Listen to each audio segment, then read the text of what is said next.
saya Nadine Rizkanti sebagai host pada acara kali ini yang akan berdampingan dengan para mahasiswa nantinya yang akan membahas tentang pergerakan mahasiswa.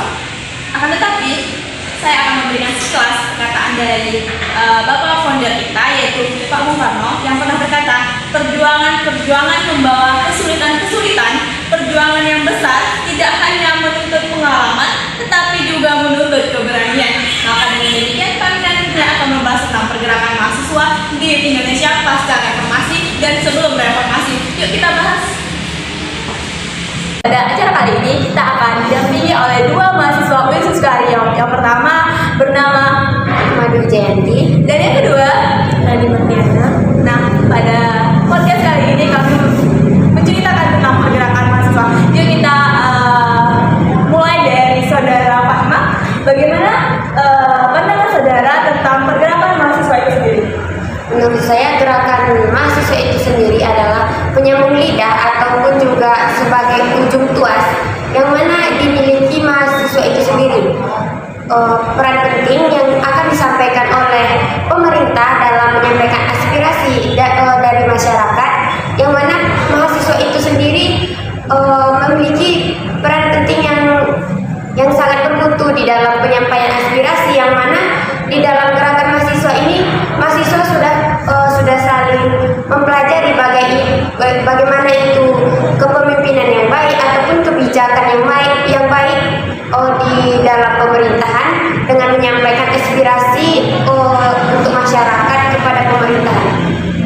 Berarti mahasiswa itu adalah sebagai agen of control, agen penyambung masyarakat, sebagai penyampai suara rakyat yang sering kita dengar di kalangan mahasiswa.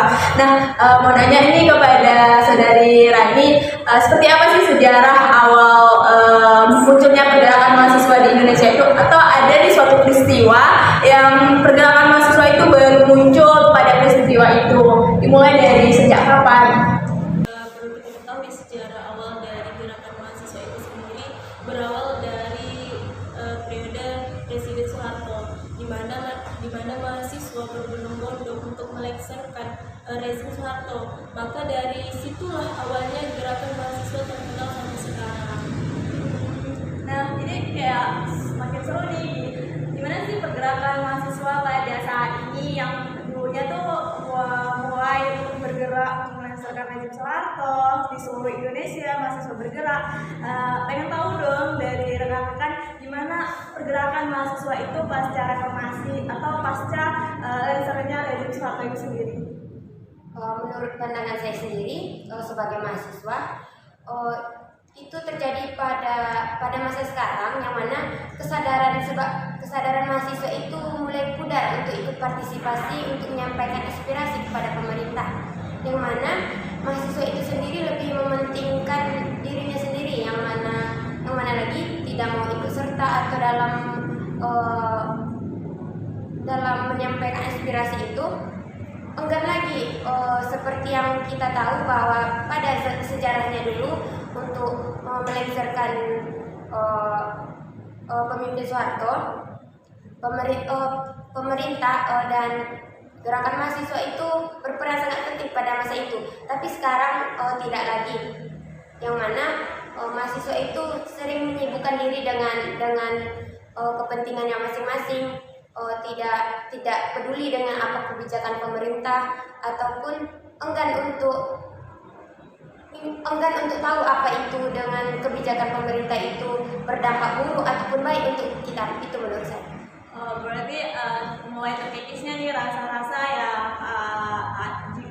dalam jiwa mahasiswa itu sebagai agen of control, agen of change, kemudian agen sebagai agen pengawal, agen penyampai suara rakyat kepada mahasiswa. Mungkin karena tadi ada juga efek-efek yang muncul dari perkembangan zaman yang membuat mereka enggan untuk berbaur, enggan untuk ingin tahu. Nah, gimana sih caranya nih kita sebagai mahasiswa untuk mengajak rekan-rekan yang ada di luar sana untuk ingin bergerak, untuk ingin mengetahui apa perkembangan yang dibuat oleh pemerintah di dalam kehidupan kita sehari-hari?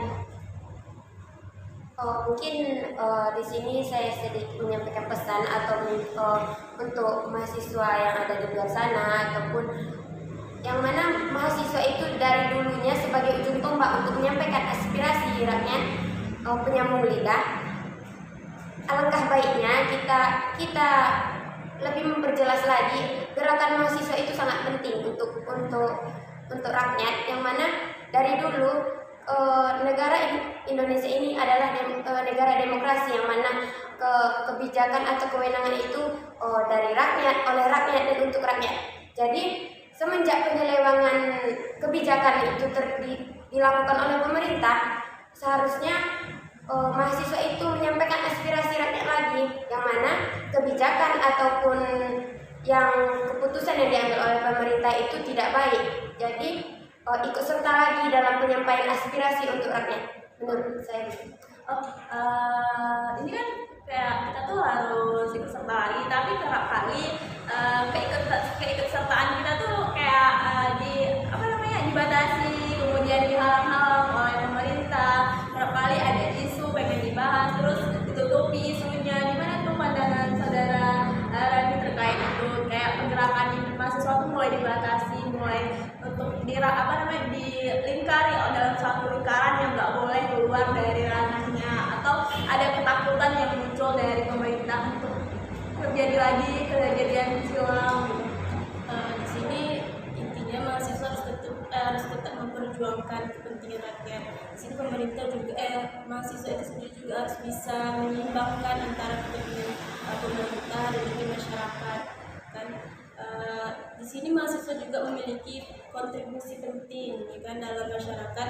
Yang pertama itu mahasiswa sebagai penyambung lidah pemerintah, karena kan dalam setiap kebijakan dari pemerintah juga pemerintah memiliki keterbatasan untuk menyampaikan kebijakan itu kepada masyarakat. Nah, disinilah peran mahasiswa itu sebagai penyambung lidah dari kebijakan dari pemerintah. Dan yang kedua juga mahasiswa juga sebagai jembatan aspirasi masyarakat, ya kan? Untuk menyalurkan, tidak semua masyarakat bisa menyalurkan aspirasinya, jadi melalui mahasiswa inilah kita membantu menyalurkan aspirasi dari masyarakat itu sendiri.